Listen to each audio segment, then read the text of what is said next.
السلام عليكم البنات، ومرحبا بكم في فيديو جديد ووصفة جديدة. كيف ما عودتكم بالجديد، اليوم جبت لكم وصفات طبيعية لعلاج السعل أو الكحل لمختلف الأعمار من 4 سنوات وما فوق. كيف ما كتعرفوا البنات، تقلبات الجو خصوصا في الخريف كتكون الأمطار والبرد المتقلب مما كيتسبب في مرض الكحة أو الزكام. اليوم جبت لكم الحل بمكونات جد سهلة موجودة في كل بيت، لها نتائج رائعة. المهم البنات، خليكم مع مكونات هذه الوصفة. أول مكون في هذه الوصفة وهو ملعقة كبيرة من الكمون البلدي مطحون. كنا كنعرفوا فوائد الكمون البلدي.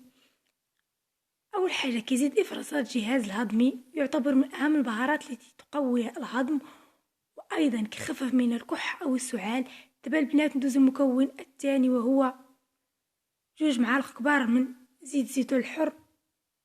كنا كنعرف فوائد زيت الزيتون. اول حاجه كيحمي من امراض القرحه، الاحتواء على كوليسترول صحي، وايضا كيهدئ من امراض المعده، ايضا كيخفف الام السعال والكحه. مهم البنات نزل طريقه تحضير هذه الوصفه.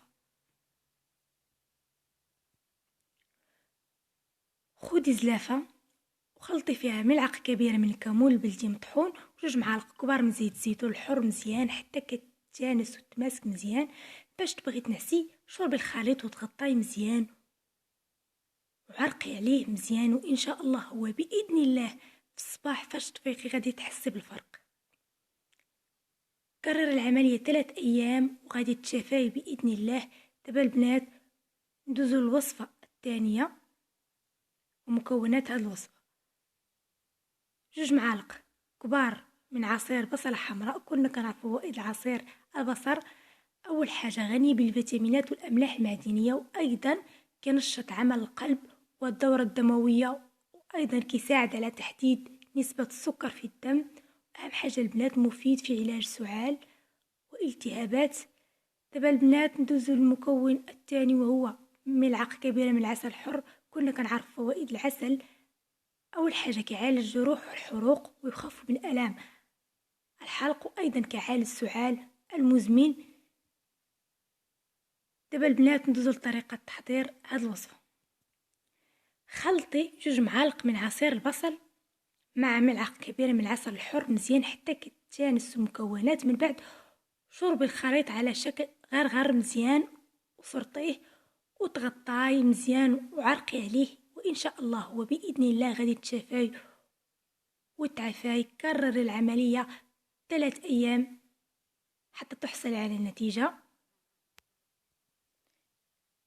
دابا البنات ندوزو الوصفه الثالثه والاخيره. كناخدو كاس حليب متوسط، ملعقه كبيره من زريعه الكتان مطحونه. كنا كنعرف فوائد زريعه الكتان. اول حاجه كيعالج ارتفاع ضغط الدم، وايضا كيساعد الجهاز الهضمي، ايضا كيخفف السعال المزمن. دابا البنات ندوزو المكون الثاني. ربع ملعقه من حبه البركه. اول حاجه مضاد للجراثيم والالتهابات، وايضا كيساعد على تقويه المناعه ومحاربه عديد من الامراض، وايضا كيعالج السعال او الكحه بشكل كبير.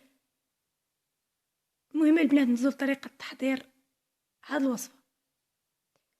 سخني الحليب مزيان، ضيفي عليه ملعقه كبيره من زريعه الكتان مطحونه، وربع ملعقه صغيره حبه البركه مطحونه، وخلطيهم مزيان وشربي الخليط فاش تبغي تنعسي بالليل. تغطيه مزيان حتى تعرقي على الوصفه باش تعطيك نتيجه. كنتمنى الوصفات اللي قدمت لكم ينالوا الاعجاب ديالكم، والله يشافي كل مريض. وان شاء الله وباذن الله الى تبعتوا هذه الوصفات غادي تتخلصوا من الكحه او السعال في اقل مده. كنتمنى تدعموني لايك وتشاركوا في القناه، والى اللقاء في فيديو جديد ووصفه جديده من وصفات فاطمه الزهراء، وشكرا.